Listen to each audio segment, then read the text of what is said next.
Ikalabing-walong kabanata.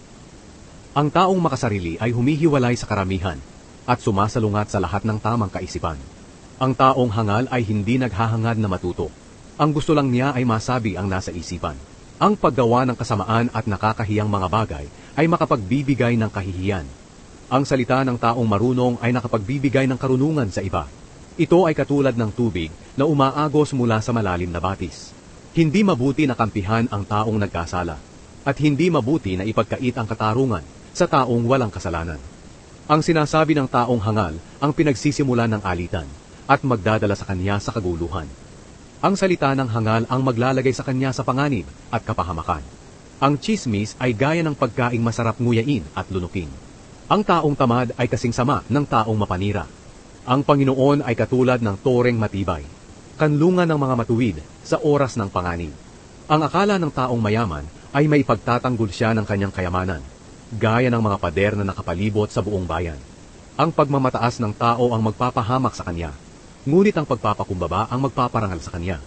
Hangal at kahiya-hiya ang taong sumasagot sa usapan nang hindi muna nakikinig. Sa taong may karamdaman, tatag ng loob ang magbibigay kalakasan. Kung mawawalan siya ng pag-asa, wala nang makatutulong pa sa kanya. Ang taong marunong at nakauunawa ay lalo pang naghahangad ng karunungan.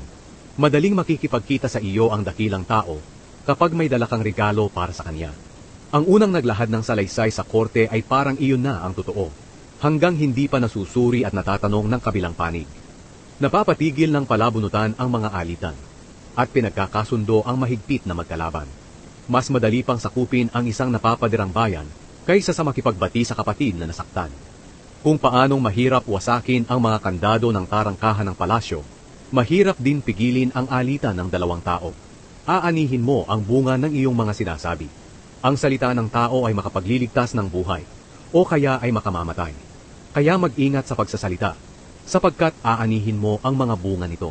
Kung nakapag-asawa ka, nakatanggap ka ng kabutihan, at ito ang nagpapakita na mabuti ang Panginoon sa iyo. Nakikiusap ang dukha, ngunit ang mayaman ay masakit magsalita. May mga pagkakaibigang hindi nagtatagal, ngunit may pagkakaibigan din na higit pa sa magkapatid ang pagsasamahan.